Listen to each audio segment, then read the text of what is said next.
Ya, 101,1 Radio Smart FM Makassar. Halo, selamat pagi Smart Listener. Apa kabar Anda pagi hari ini? Ya, tentunya di setiap hari Kamis kami menghadirkan satu spesial program untuk Anda ya. Dan untuk hari ini kita bersama-sama di Makassar Insight. Tentunya di hari ini Kamis 15 Desember 2022. Nah, enggak terasa nih Smart Listener. Kalau sekarang kita udah masuk di pertengahan bulan Desember ya. Ya, di tanggal 15 Desember dan biasanya nih kalau masuk di bulan Desember ini aura liburan itu agak-agak mulai terasa ya karena di bulan Desember ini ada banyak momen yang akan kita lewatkan ya, momen Natal, Tahun Baru, kemudian bersamaan juga nih dengan anak-anak libur sekolah dan yang pastinya nih untuk Anda, mungkin ada di antara Anda yang sudah merencanakan untuk liburan bersama keluarga, liburan untuk bepergian. Yang pastinya untuk Anda yang merencanakan bepergian, itu ada banyak hal yang perlu Anda persiapkan ya, termasuk dengan kelengkapan identitas diri Anda. Dan untuk pagi hari ini Smart Listeners, kita berbicara mengenai kelengkapan identitas diri atau administrasi kependudukan ya. Nah untuk hari ini kita bersama dengan tamu spesial juga di pagi hari ini kita langsung saja bersama dengan Bapak Muhammad Hatim SSTP, Kepala Dinas Kependudukan dan Pencatatan Sipil Kota Makassar. Assalamualaikum warahmatullahi wabarakatuh Pak. Waalaikumsalam warahmatullahi wabarakatuh. Gimana kabarnya Pak Hatim? Alhamdulillah baik. Ya. Lama baru kesini Lama lagi. ya baru kesini, kayaknya setahun ya. Belum. Belum ya. Oke. Dan yang pastinya nih Pak Hatim untuk hari ini ada banyak informasi yang akan kita sampaikan ke Smart Listeners ya. Aha. Dan perlu kami informasikan juga Smart Listeners kita live di 101,1 Radio Smart FM Makassar dan juga di channel YouTube Smart FM Makassar. Jadi kalau Anda juga yang ingin bertanya untuk pagi hari ini, sekali lagi tema yang kita bahas maksimalkan layanan online di Disduk Capil Kota Makassar. Itu silakan ya di live chat channel YouTube Smart FM Makassar. Baik, langsung aja saya bersama Pak Hatim. Pak, kalau sekarang ini kan kita masuk nih di pertengahan Desember ya 2022 dan kemarin itu ya kalau kita berbicara mengenai Disduk Capil Kota Makassar, kemarin itu saya sempat ya berkunjung ke kantor. Itu ada banyak perubahan di situ ya, Smart Listeners. Yang biasanya nih ya, kalau kita datang ke kantor Disduk Capil Kota Makassar, itu antriannya dimulai dari pagi hari. Tapi pada saat ke sana kemarin itu kayaknya ada yang berubah gitu ya. Ada apa gerangan? Baik Pak Hatim, tentu apa sih yang berbeda ya dengan layanan-layanan yang ada di Disduk Capil Kota Makassar. Tapi sebelumnya nih, mungkin Pak Hatim juga ini bisa memberikan sedikit gambaran nih Pak untuk di apa ya layanan-layanan di Disduk Capil Kota Makassar, terutama nih pada saat pandemi COVID-19 dan setelah ataupun proses recovery nih untuk saat ini. Ya, terima kasih. Jadi seperti yang tadi disampaikan bahwa layanan di kami ada perubahan dari segi antrian yang tidak terlalu signifikan lagi. Alhamdulillah, jadi kami sampaikan di sini, alhamdulillah bahwa kami dari Disduk Capil memang saat ini sedang berupaya untuk menekan antrian yang ada di kantor-kantor kami. Nah, oleh karena itu kami di Disduk Capil kemarin membuka layanan di 15 kecamatan untuk semua pengurusan dokumen. 15 kecamatan. Di kantor-kantor kecamatan kami membuka semua layanan-layanan dokumen yang akan diterbitkan ataupun dibuat oleh Disduk Capil. Ya, tapi sebelum itu nih Pak Hatim, mungkin bisa memberikan gambaran juga nih. Sebenarnya apa aja sih layanan-layanan apa saja yang bisa didapatkan di Disduk Capil Kota Makassar itu, Pak? Jadi saya masuk ke kembali ke tupoksi dulu ya. Ya, tugas pokok dan fungsi kami di Disduk Capil tentunya kami di Disduk Capil tentunya sebagai sebuah instansi yang melayani masyarakat yang bergerak di bidang pelayanan, yang mana kami melayani warga Kota Makassar khususnya di bidang kependudukan dan pencatatan sipil. Nah, seperti apa bidang kependudukan dan pencatatan sipil itu? Dokumen-dokumen apa saja yang diterbitkan oleh Dukcapil itu? Nah, di kami itu sudah ada 24 dokumen diantaranya. 24 dokumen ini seperti kartu keluarga, surat pindah, surat keterangan domisili, ada biodata, ada akte kelahiran, ada akte kematian, ada akte pernikahan, ada akte perceraian. Nah, inilah berbagai macam produk-produk dari ataupun dokumen yang diterbitkan oleh Disdukcapil ini. Termasuk juga diantaranya akte pengesahan anak dan juga akte pengangkatan anak. Nah, ada beberapa memang diantaranya terkait masalah akte dan juga masalah kependudukan seperti yang saya jelaskan tadi. Nah, dari 24 dokumen ini 22 dokumen yang ada yang kami terbitkan itu sudah dapat dicetak secara mandiri. Jadi dengan kata lain, Bapak Ibu tinggal meminta soft file dari petugas kami terkait dokumen yang Bapak Ibu butuhkan untuk diterbitkan, diminta soft filenya. Jika terjadi kerusakan, kehilangan, terbakar atau robek dan sebagainya bisa dicetak lagi. Karena itu dokumennya sudah berbarcode, bukan lagi tanda tangan basah, ataupun memerlukan blanko khusus untuk pencetakannya. Ya, jadi ke-22 dokumen itu yang saya sebutkan tadi sudah dapat dicetak secara mandiri. Jadi keabsahannya ataupun sahnya ini sama dengan dokumen yang rusak tadi, yang hilang. Jadi kalau misalnya rusak, hilang, terbakar ataupun basah, robek, tinggal cetak lagi aja terus. Cetak, hilang cetak, rusak cetak, ya seperti itu. Jadi sangat penting bagi warga, Bapak Ibu, warga Kota Makassar untuk menyimpan soft file dari dokumen kependudukan Bapak Ibu yang miliki. Nah, namun dari 24 dokumen kependudukan yang ada yang kami terbitkan, masih ada 2 dokumen yang memang masih butuh untuk dicetak oleh petugas kami di Dukcapil. Nah, 2 dokumen ini adalah KTP dan kartu identitas anak. Kenapa harus di kami? Karena ini menggunakan blanko khusus. Ada kartunya. Beda yang seperti tadi kayak akte kelahiran, akte kematian, kartu keluarga, itu sekarang sudah menggunakan kertas putih biasa. Sesuai Permendagri, jadi peralihan dari dulunya kan itu kartu keluarga menggunakan kertas khusus yang warna biru, ada cetakannya, ditandatangani basah oleh kepala dinasnya. Nah, sekarang sudah kami beralih sesuai dengan tuntutan dan era zaman pada saat ini untuk percepatan dan juga digitalisasi. Bapak Menteri Dalam Negeri mengeluarkan Permendagri yang mengatur tentang dokumen kependudukan itu tadi, yang mana sudah bisa dicetak secara mandiri menggunakan kertas putih biasa dan juga berbarcode untuk keabsahannya. Jadi mudah untuk dicek apakah ini sah atau tidak, ini asli atau palsu. Nah, tujuan juga semangat dari beralihnya dari dokumen berblanko ke dokumen kertas putih biasa ini tentu juga semangatnya adalah bagaimana untuk memudahkan warga Kota Makassar dan Indonesia pada umumnya terkait dokumen kependudukan ini.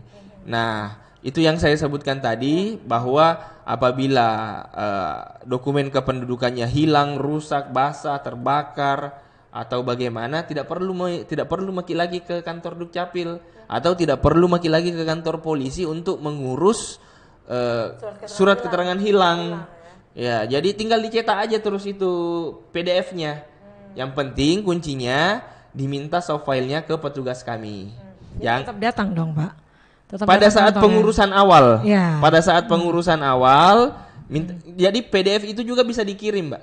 Nggak harus datang. Iya. Jadi kami kan membuka layanan online, PDF-nya dikirim ke email. Nah, ini PDF-nya yang disimpan oleh Bapak Ibu nanti. Jadi inilah yang menjadi asli dari dokumen kependudukannya itu. Bentuknya digital, tidak lagi berbentuk kertas yang berbelangko khusus. Jadi hilang cetak, rusak cetak, gitu aja. Dan menggunakan kertas putih biasa yang ada di pasar. Kertas putih biasa, tinggal di print. Jadi tidak usah menggunakan misalnya untuk pencetakan kartu keluarga. Itu kan biasanya memakai kertas yang warna biru itu ya. Kertas warna biru. Ada belangko khususnya. Ini tidak pakai begitu lagi. Ini semangatnya tentunya kembali lagi tadi bagaimana untuk lebih memudahkan masyarakat untuk lebih mensimplifikasi dari layanan-layanan yang ada di kami. Jadi karena layanan di Dukcapil itu bukan cuma Dukcapil sih biasanya.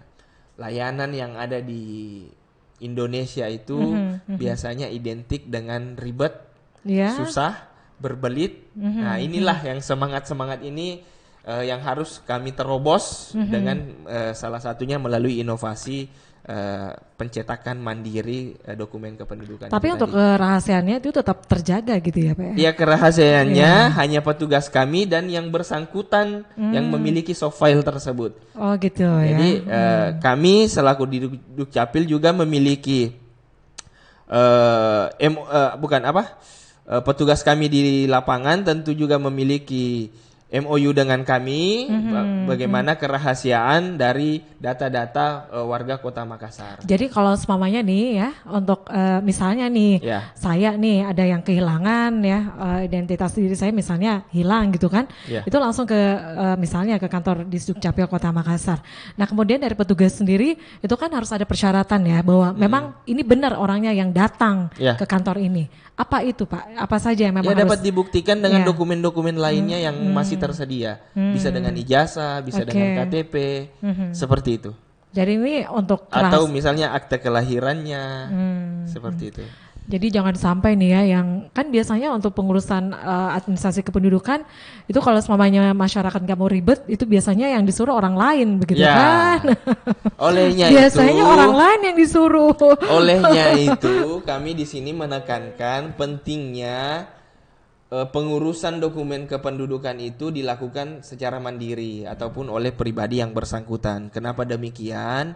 Karena banyak hal juga yang terjadi di lapangan bahwa dokumen-dokumen yang diurus ini, yang diterbitkan ini salah penginputan akibat adanya orang kedua ataupun perpindahan informasi yang keliru. Nah, misalnya kalau yang bersangkutan itu tidak mungkin dia tidak menghafal tempat dan tanggal lahirnya. Nah, kalau ini diurus oleh orang lain bisa saja terjadi kekeliruan.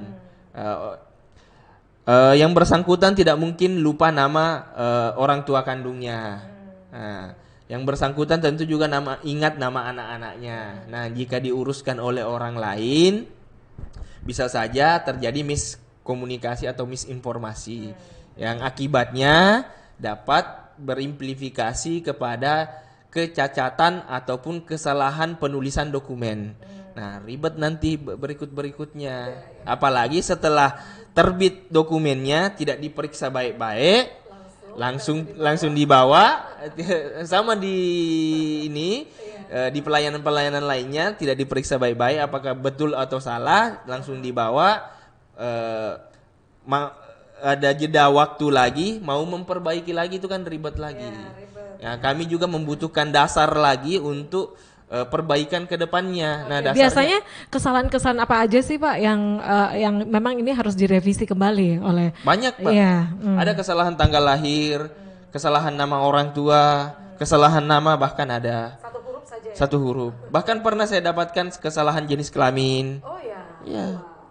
Ya, itulah akibatnya jika dokumen kependudukan itu diurus oleh orang lain.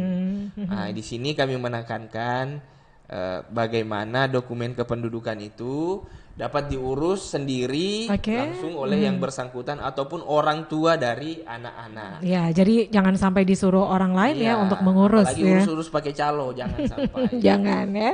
Baik, kita masih lanjut lagi nih Pak Hatim. Boleh. Tadi sebetulnya diinformasikan ya, dari 24 dokumen ya yang diurus di Sukcapil Kota Makassar, ternyata tuh ada 2 dokumen ya yang memang itu harus tetap bersentuhan langsung ataupun berinteraksi dengan petugas di Dukcapil Kota Makassar. Yang pertama itu adalah KTP, kemudian adalah kartu identitas anak. Kartu identitas anak ya. Nah, kalau sekarang ini untuk jumlah KTP sendiri yang dicetak di Dukcapil Kota Makassar itu ada berapa banyak, Pak? Kami rata-rata perharinya itu mencetak 500 biasanya dalam kondisi normal. Cakupan dari wajib KTP yang ada di Kota Makassar, cakupan perekamannya itu sudah mencapai 94%. 94%. Iya, jadi tinggal beberapa lagi yang belum melakukan perekaman. Kami hitungannya bukan KTP yang terbit, Mbak. Jadi hitungannya itu cakupan dari perekaman yang telah dilaksanakan oleh warga. Cakupan perekaman. Iya, perekaman. Jadi terekam, warga yang sudah terekam itu sudah sekitar 94% yang ada. Artinya ada 6% lagi. Masih ada yang misalnya beberapa misalnya seperti disabilitas yang belum orang tua yang di rumah. Ya, itu bagaimana Pak? Nah, ya. Untuk menjangkau mereka, dulu, disabilitas, orang tua, ODGJ, atau memang masyarakat yang masih apatis atau cuek dalam tanda kutip terhadap dokumen kependudukan yang merasa belum membutuhkan atau belum memerlukan. Dan juga ada peralihan dari 16 tahun ke 17 tahun yang setiap harinya tentunya ada. Orang yang berulang tahun di setiap harinya beralih dari 16 tahun ke 17 tahun, yang mana tentunya yang bersangkutan itu juga langsung secara otomatis masuk sebagai wajib KTP. Nah, itu juga yang menjadi kenapa cakupan perekaman ini tidak sampai ke 100%. Karena setiap harinya akan bertambah yang peralihan dari 16 tahun ke 17 tahun ini. Namun kami tetap berupaya bahwa bagaimana menekan jumlah cakupan yang belum melakukan perekaman ini dengan berbagai inovasi, langkah-langkah dan juga upaya inisiatif dari kami untuk jemput bola seperti itu. Oke. Untuk jemput bolanya apa aja yang dilakukan nih Pak Hatim?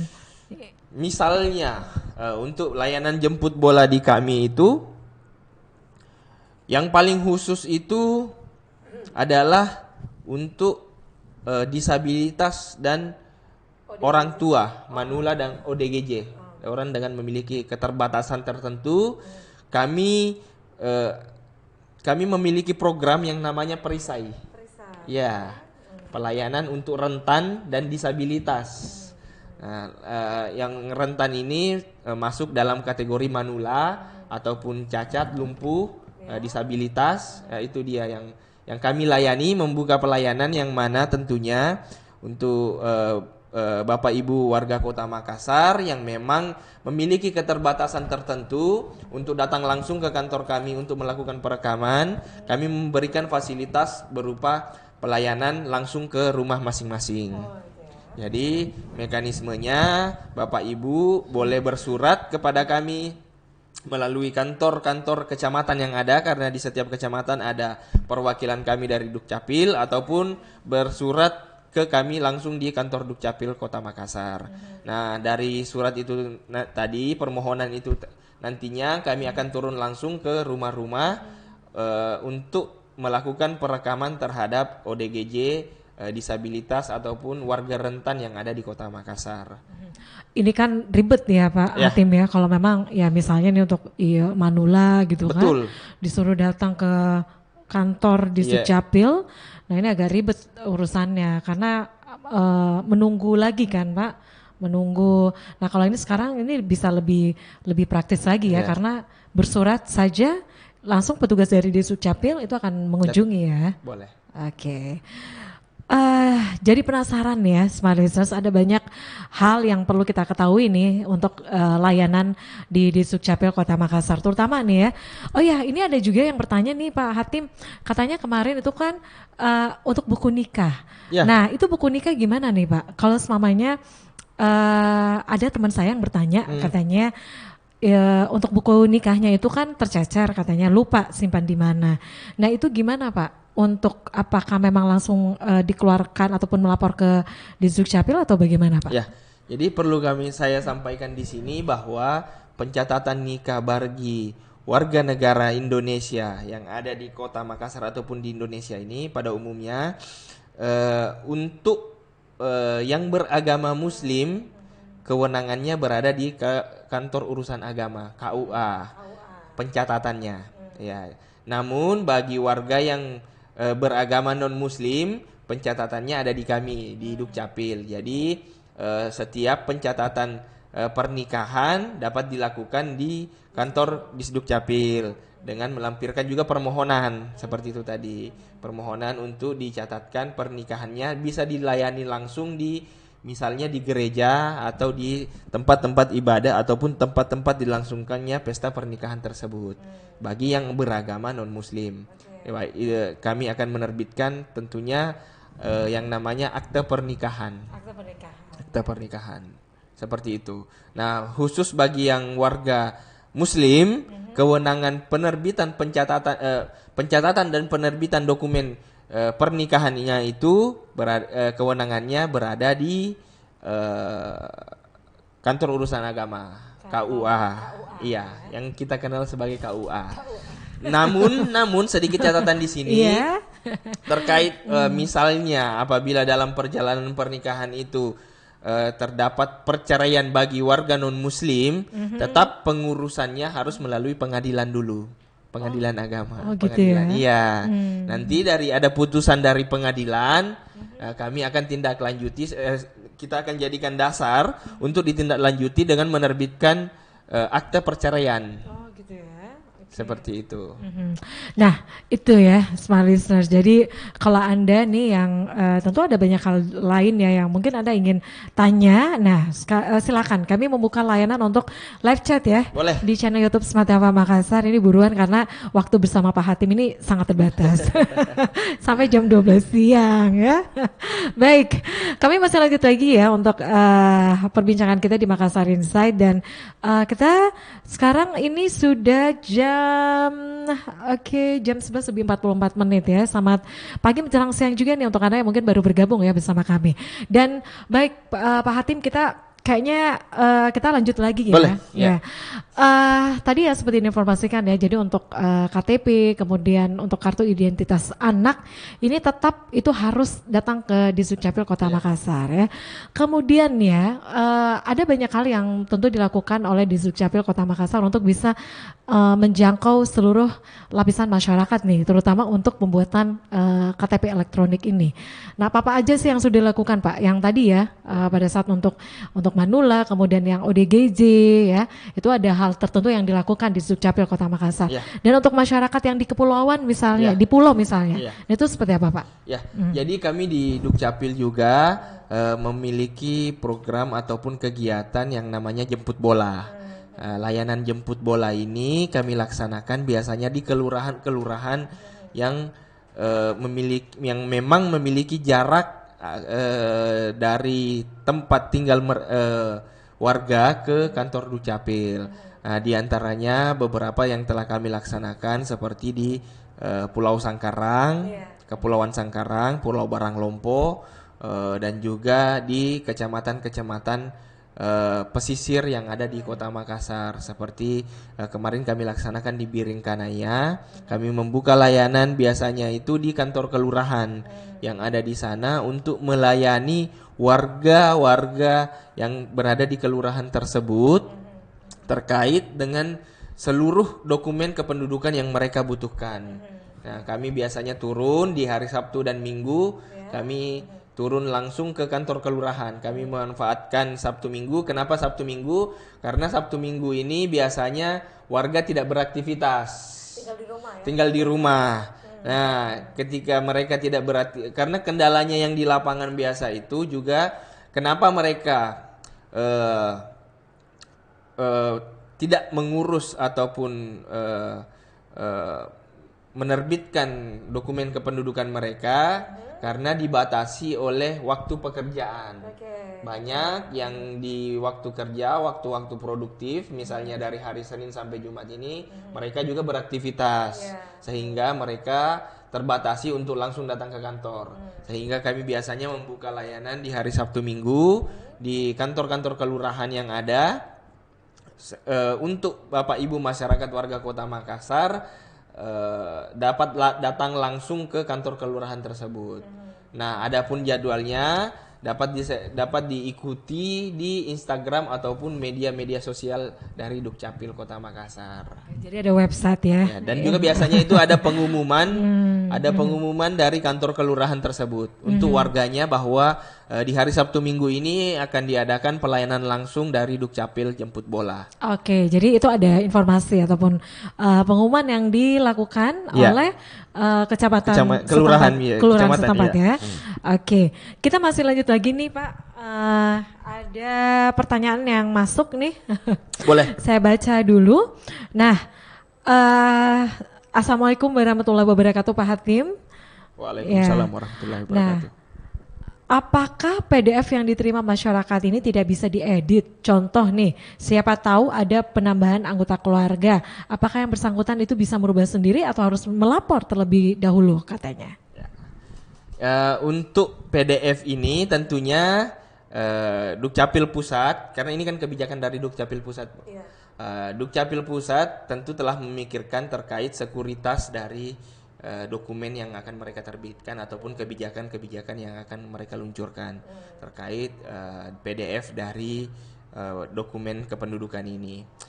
Olehnya itu di sana di PDF tersebut ada barcode tanda tangan elektronik yang dapat langsung di-scan. Nah, di-scan itu untuk menilai keabsahan dari dokumen kependudukan tersebut. Jadi bisa langsung dilihat. Nah, terkait penambahan langsung diedit misalnya diedit ditambahkan anggota keluarga di sana. Nah, jika langsung diedit seperti itu tentunya tidak boleh dan akan kedapatan dan akan terlapor ketika data yang diedit tersebut tidak akan terlapor ke database pusat kami. Soalnya kan ini dia kan mengedit secara mandiri. Secara langsung. Ya, dia menambahkan misalnya nih, menambahkan anggota keluarga. Ini kan tidak terlapor ke kami. Ya, secara mandiri. Jadi tetap harus dilaporkan. Kami yang menerbitkan dokumen terbaru laginya apabila ada perubahan ataupun penambahan anggota keluarga. Jadinya tidak tercatat ya. Tidak tercatat. Jadi nantinya jika dokumen kependudukan itu akan digunakan dibawa ke layanan-layanan publik lainnya, misalnya ke bank atau ke asuransi, karena mereka kan menggunakan data dari kami juga, otomatis pasti tidak akan terbaca, tidak akan terbaca, seperti itu. Jadi itu harus kembali ke Dukcapil. Kami yang akan menerbitkan kembali PDF terbarunya. Jadi jangan diedit sendiri. Tapi memang nggak boleh ya. Karena itu harus terhubung gitu ya. Langsung ke database ke pusat. Ke pusat. Oke. Jadi itu ya smart listeners, itu hal yang memang harus diperhatikan ya. Oke, kita masih lanjut lagi nih Pak. Ini ada pertanyaan lagi. Apa syarat membuat KTP anak dan apa manfaat buat masyarakat, dan apakah KTP tersebut berlaku seumur hidup atau umur berapa di upgrade kembali katanya? Ya, jadi saya jelaskan di sini. Bagus pertanyaannya. Kartu identitas anak itu diperuntukkan bagi anak yang berumur 1 hari hingga anak yang berumur kurang dari 1 hari 17 tahun. 17 tahun. Kurang dari 1 hari 17 tahun. Jadi di bawah 17 tahun. Berarti 16 berapa 16 tahun sekian 11 bulan. Nah, itu. Jadi begitu dia beralih ke 17 tahun, yang bersangkutan itu merupakan secara otomatis merupakan wajib KTP. Sudah terhitung sebagai wajib KTP. Nah, untuk anak yang berumur 1 hari hingga 16 tahun ini merupakan wilayah cakupan dari kartu identitas anak ini. Nah, sekarang pertanyaannya, apa yang menjadi persyaratan untuk menerbitkan kartu identitas anak ini? Nah, yang menjadi persyaratan untuk menerbitkan kartu identitas anak ini, Bapak Ibu, saya sampaikan di sini bahwa Bapak Ibu cukup ke kantor kecamatan terdekat yang ada di tempat tinggal Bapak Ibu dengan membawa kartu keluarga dan juga soft file foto dari si anak yang bersangkutan apabila anaknya sudah lebih dari 5 tahun. Jadi di kami mempersyaratkan foto untuk anak di atas 5 tahun untuk dilampirkan file foto, cukup file foto, tidak perlu datang langsung untuk melakukan perekaman. Jadi file fotonya saja dibawa ataupun ada fotonya itu yang dibawa dengan kartu keluarga. Nah, bagi anak yang di bawah 5 tahun tidak kami wajibkan untuk melampirkan foto. Jadi cukup membawa kartu keluarga, mengisi formulir, sampaikan ke petugas bahwa yang bersangkutan ingin diterbitkan kartu identitas anaknya, seperti itu. Kemudian kalau semuanya apa sih yang membedakan anak yang mempunyai kartu KIA ini dengan yang tidak, Pak? Tadi saya lupa. Nah, seperti apa sih fungsi dari KIA ini? KIA ini tentunya juga berfungsi sebagai pengganti kartu tanda KTP bagi anak-anak karena mereka belum wajib KTP. Nah, ini merupakan pengganti bagi mereka sebagai identitas bagi mereka. Nah, itu salah satu fungsinya tentunya. Nah, di mana identitas mereka ini jadi tidak perlu lagi, kan biasanya kalau anak-anak itu dia bawa orang tuanya diminta membawa kartu keluarga atau akta kelahiran. Dulu seperti itu. Nah, jika sudah memiliki kartu identitas anak ini, KIA ini, cukup membawa KIA-nya. Di dalam KIA-nya itu terlampir semua elemen-elemen informasi yang ada di kartu keluarga ataupun akte kelahiran. Jadi sudah ada di sana. Jadi berupa kartu besarnya seperti KTP sendiri, warnanya warna pink, fungsinya sama seperti KTP, pengganti KTP bagi anak di bawah umur, yang mana dapat juga digunakan untuk mendapatkan layanan-layanan publik lainnya. Misalnya BPJS atau membuka rekening tabungan bagi anak. Kan biasa itu ada di bank-bank program tabungan bagi anak-anak di bawah umur biasanya, agar mengedukasi kepada anak-anak untuk lebih berhemat dan menabung sejak dini. Pengajarannya itu biasanya ada program seperti itu di bank. Nah, ini kartu identitas anak ini bisa dijadikan dasar untuk pengaktifan rekening tersebut, bisa dijadikan dasar untuk pengurusan BPJS, asuransi kesehatan kepada anak-anak. Nah, tidak perlu lagi membawa kartu keluarga yang besar itu ataupun akta kelahiran anak itu yang ribet kertas. ya. Ini lebih simpel, lebih mudah dan juga tentunya sebagai identitas bagi anak. Misalnya ingin membuat tiket pesawat, perjalanan. Nah, ini dapat dijadikan sebagai dasar identitas bagi anak. Jadi pengganti KTP lah. Pengganti KTP ya. Jadi simple. Jadi kertas yang besar-besar itu nggak usah dibawa-bawa ke sana kemari ya. Pakai map lagi. Baik, kita masih lanjut lagi nih ya. Ini masih ada yang mau nanya nih, ya, boleh. Pak Hatim, terkait untuk KTP elektronik. Nah, ini KTP elektronik ini apakah seumur hidup? Kapan masanya untuk di-upgrade kembali katanya? Ya, KTP elektronik itu, jadi saat ini KTP elektronik itu berlaku seumur hidup. Nah, di kami tidak ada lagi istilah upgrade, tidak ada istilah upgrade KTP. Jadi memang di awalnya itu pada saat awal-awal penerbitan KTP elektronik itu tercantum di situ ada masa berlaku dari KTP elektronik tersebut. Namun telah dikeluarkan surat edaran Menteri Dalam Negeri yang mana mengatur bahwa KTP yang memiliki masa berlaku tersebut tetap berlaku hingga saat ini. Jadi tetap berlaku masa berlakunya itu seumur hidup. Sama seperti KTP yang terbit saat ini. Jadi sebagai informasi, KTP yang terbit saat ini di masa berlakunya itu tercantum di situ seumur hidup. Namun KTP pada awal pelaksanaan ataupun penerapan KTP elektronik ini ada tercantum di situ masa berlaku. Namun sudah terbit surat edaran yang mana menekankan atau menegaskan bahwa keabsahan dari KTP yang memiliki masa berlaku ini keabsahannya sama dengan KTP yang seumur hidup yang ada. Jadi tidak perlu diganti lagi. Jadi tidak usah. Kalaupun misalnya ada instansi ataupun layanan publik yang menolak untuk itu, dapat dilaporkan kepada kami. Oke. Seperti itu. Jadi langsung dilapor ya ke Disdukcapil Kota Makassar.